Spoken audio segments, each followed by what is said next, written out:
So yeah, we're on. Nice. And I like being here. I like Eindhoven and I like Amsterdam. We were there yesterday. We were just talking about that. But yeah, it's a fun area to be around. Eindhoven's pretty neat. It's like a weird town. Well, like the design. I didn't expect the buildings and like all the stores to be the way they are. Yeah, like we have a lot of tourists lately. Really? In Eindhoven. Yeah. Wow. I never know what they are coming for, but maybe for a tattoo. Yeah, they come into a shop maybe. Yeah, they check it out and sometimes they leave with a tattoo. Yeah. I've had some problems in the past, and it stems from you, and it's because I missed you. I miss you too. But Mr. Dickie Gold. Yeah. Is it gold or golden? No, it's Gold. It's the shop name, Gold Tattoo. Yeah. That's why I use it on the Instagram. Yeah. I'm happy we got to meet up, get to chat a little bit. We're in your shop right now. I was prepared to do this tomorrow, but I want to do it now. I'm excited. How long have you been in this area? I lived in a small town next to Eindhoven called Best when I was 20 years old. Then I moved to Eindhoven. Okay. Started tattooing, worked in some different shops. Yeah. Yeah, now it was time for my own shop. And how long were you tattooing until you decided to go off on your own? That was about 10 years. Oh, wow. Yeah. A good amount of time. Yeah. I always like your work because it's so clean, the outlines and everything. Oh, thank you. Every time you come and, work with us over at Royal, I watch and then I shoot daggers at the back of your head with anger. How does he make it so clean? Yeah, just do the tattoo. You're just good at it. Yeah, I just try. If I were to ask you how do you do it, you would just say I do it very well. I would say it's magic. Magic is good. Yeah. No, I just try to keep it as clean as possible, and I hope I succeed. Yeah. Who are the other guys you have working here? I've got Eric here. He joined pretty quick when I opened the shop. He's specialized in Japanese, traditional Japanese tattoos. Yeah. And I've got Philip. He's doing some black and gray, realism, Japanese work.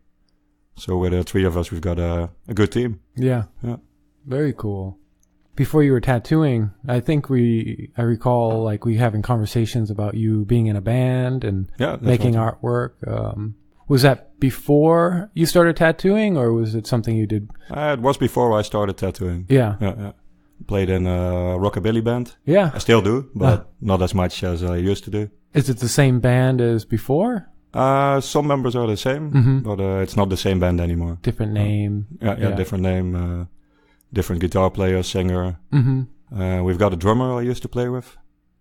But as I said, not that much anymore. No. Too busy with work. Yeah, you guys are getting old. Yeah. Being grown-ups, having to pay bills. But the music that you're playing is still like a rockabilly style music? Yeah, it's rockabilly, blues, rhythm and blues. Nice. Yeah. And yesterday you were supposed to get together and play. What was that for? It's a band of a friend of mine.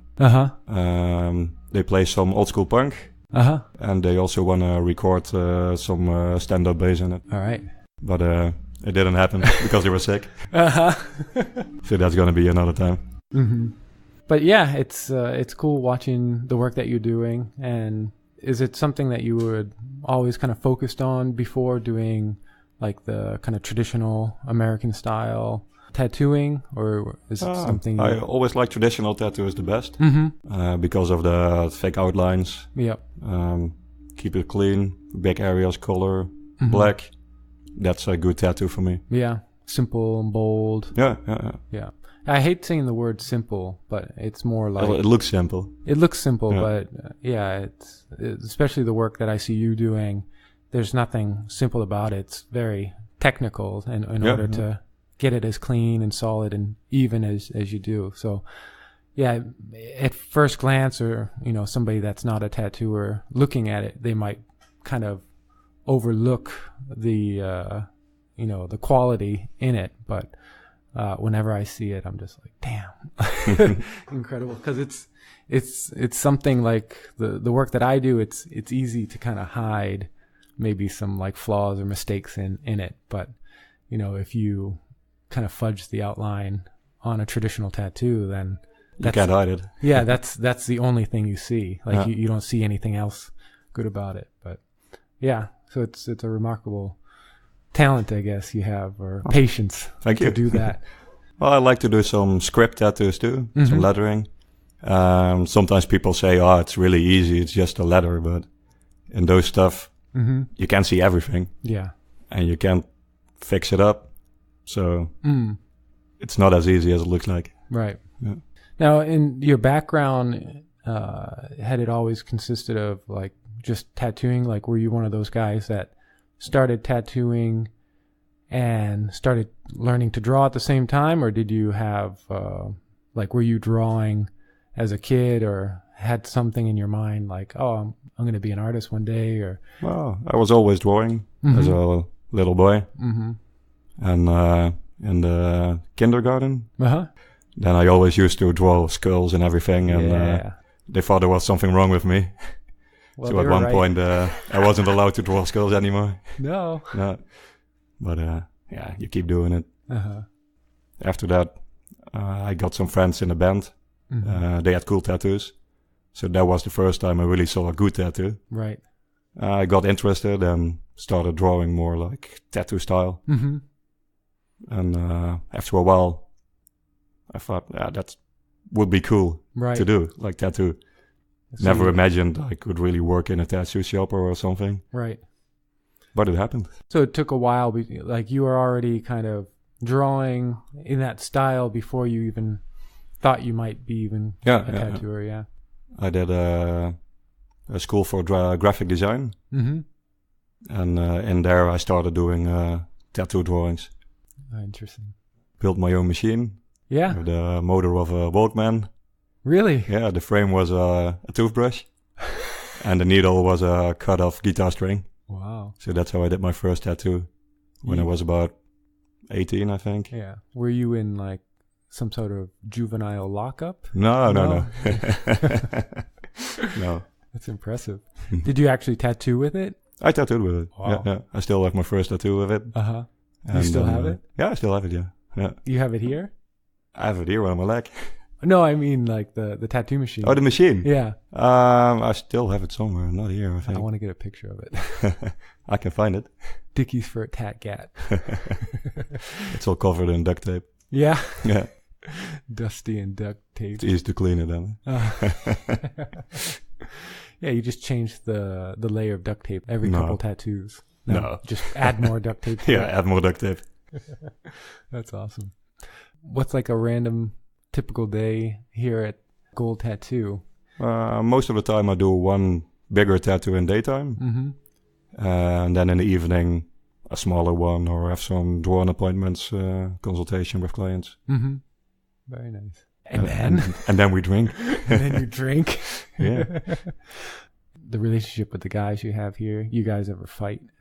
You get in arguments? Well, not that much. Sometimes about work. If we check out each other's work and think, oh, maybe change this or that. But it's never a real fight. No. Just try to make everything better. We have some jokes, of course. And that's about it. But I heard you guys were kind of like practical jokers. Like we are. You play tricks on each other. That too. Yeah. Yeah. What was that one with the car? Was it a girl that worked here, or? No, it's Vincent's girlfriend. Oh yeah. Yeah. Yeah, we hide some pictures in her car. It wasn't locked, so then you ask for it. And she found out in the next coming week. She found a picture every day. Every day. Yeah. So what did they consist of? Just pictures of us. Yeah. Yeah. Nothing weird. On the wheels, in the mirror. Just like your faces? Yeah, just a face. Yeah. Nothing too weird. And she's probably still looking for one. Oh yeah. Yeah. Because that's right. You told her there's still one she has. Yeah. Interesting. Yeah, you were saying something about the rear view mirror. Yeah, and the side mirror. Oh, the side mirror. Yeah. We took a picture of what you would actually see in the side mirror. And we glued it in. And then when she tried to drive away, she saw a guy working here in the back, waving. So she started looking around the car, but he wasn't there. And then she found out it was a picture. Oh, my goodness. Yeah, so we had some good fun with that. Uh-huh. Poor girl. Yeah. Why are you traumatizing young ladies like this? Because I can. Amazing. But I like what you were saying earlier about the, you guys just trying to get better. Yeah. A lot of the people I've talked to and interviewed, it's been kind of like a common theme of like trying to always improve the work. I think tattooers always try to do that. You want to become better than the day before. Yeah. And every tattoo you make, you want it to be the best one you did. Mm-hmm. Yeah. So that's what we try to help each other with too. Mm-hmm. So you guys kind of like sit down or like look at designs before they go out and... Yeah. We check each other when we're drawing. And it's just a natural thing. It's not like we're really coming to check. But if somebody's drawing and you walk by, right, sometimes you got a good idea and you share it. Mm-hmm. Yeah, it's a good thing. And it's good to have people like that around where you can kind of bounce ideas off. And I do it myself. Like I told all the guys, like, if you see something wrong, don't let it go out. Don't let it get onto the skin before you point it out, because especially like with bigger designs, there's like a lot to take into consideration. And sometimes you maybe had an idea to change something or make it better, and then you just get lost in all the other details. And then you don't want to be in that situation where you're taking a picture at the end and you're like, oh, there it is. Why didn't I change that? Yeah, but it's good when more people look at a drawing. Mm-hmm. Everybody's got his own view. And you always learn from it. Yeah. But you guys, looking at all the work of you guys, you all have your own style in a way. Yeah. Do you think that helps to influence your own personal style and your own personal approach, to have different outlooks on that? Like, do other guys' work here maybe influence the way you would do things? Well, everybody's got his own style. But you can always change stuff and you want to improve your style. If I look back at work I made like 2 or 3 years ago, it's different than what I do now. Yeah. And also because I learned from the other tattooers here. And from guest spots you do and guest tattooers coming to their shop. Right. So it's always improving. In what way have you seen the improvement over the last 2 years? Like, what's changed? Well, the biggest thing for me, I think, is the colors. Colors, yeah. I always used to use really bright colors. I don't do it that much anymore. Don't want to have too bright. Yeah.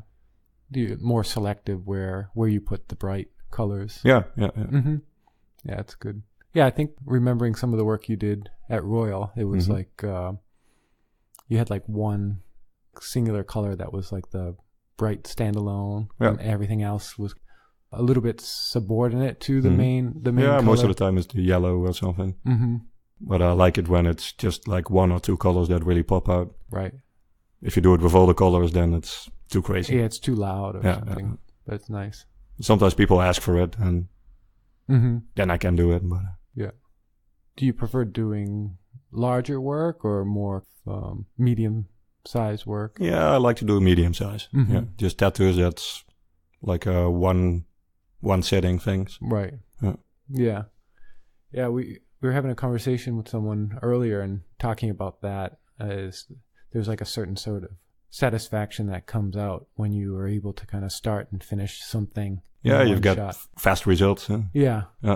That's what I like. Yeah, so you get to see the whole creation and finishing it all in one spot, so you have like the emotional rise and you're like, I did this thing and it's done.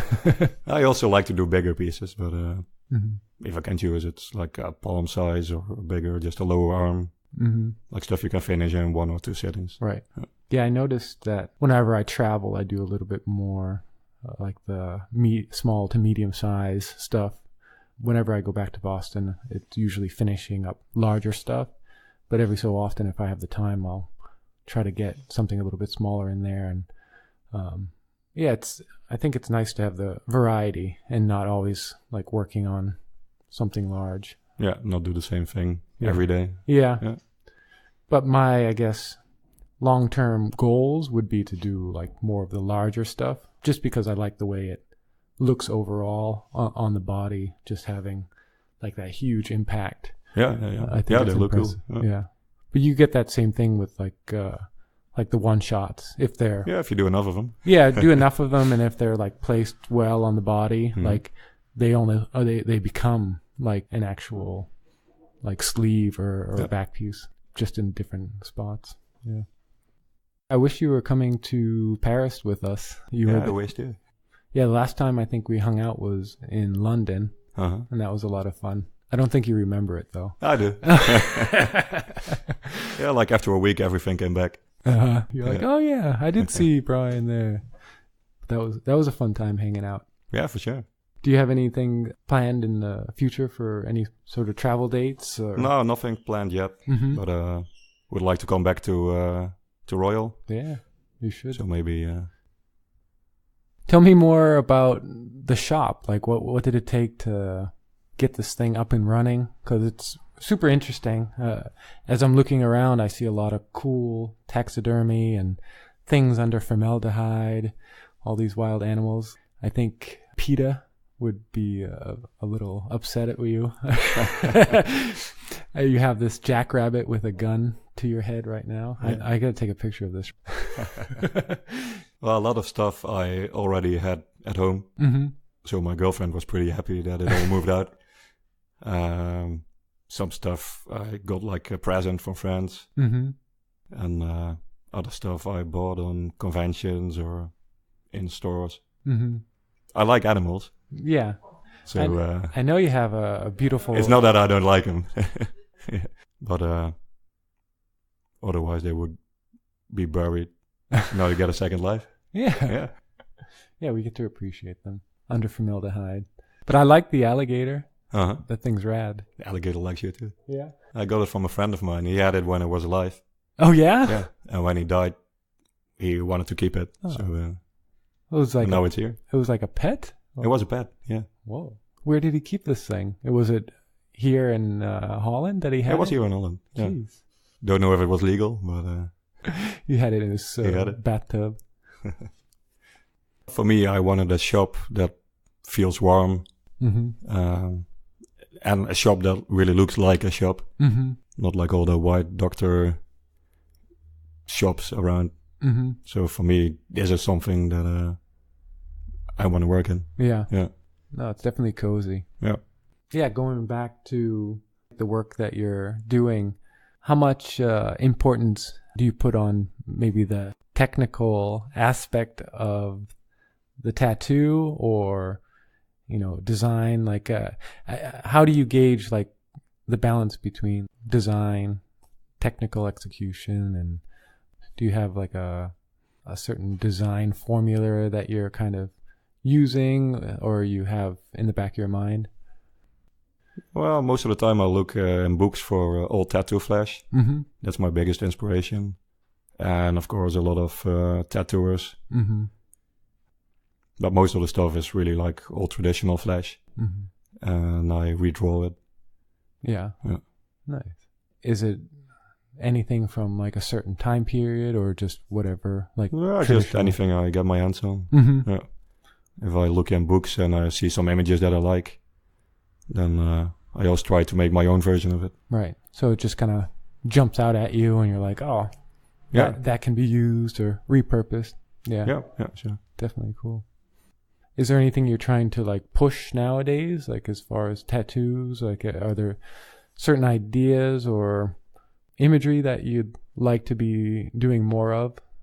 I always like to do the lady hats, eagles, roses, just standard old school stuff. Right. But never get bored of it. No, just all the super strong, tough images. Yeah. You can't beat that. Just real tattoos. Yeah. Yeah. Hell yeah. So let me have your information as far as like where we can find you, like your Instagram, a website. Are you trying to sell some merchandise? Cool. Yeah, I've got some flash for sale. Yeah. You can find them on my Instagram. Mm-hmm. That's Dickie_Gold. Mm-hmm. And the website is goldtattoo.nl. So check it out. We're going to have a brand new shop on the website. Yeah. So it should be running in a couple of weeks. Great. And then when you do have it running, let me know, because I can post something for you as well, and hopefully get like maybe 3 or 4 people to go and look at it. Definitely enjoy your company and enjoy working with you. And if I don't see you in Denmark, then I'll see you my next trip back here. Cool. And then you're going to work here? Yes. Cool. From 7:30 to 8. Yeah. And then I'm partying. 7:30 in the morning. But that would be wonderful. Mm-hmm. I appreciate the invite. I didn't see it coming. You're welcome. Thank you, my friend. That's all. And I just wanted to thank you for making the time and coming here on your day off to hang out with us and record this. Well, thank you very much for having me. No problem.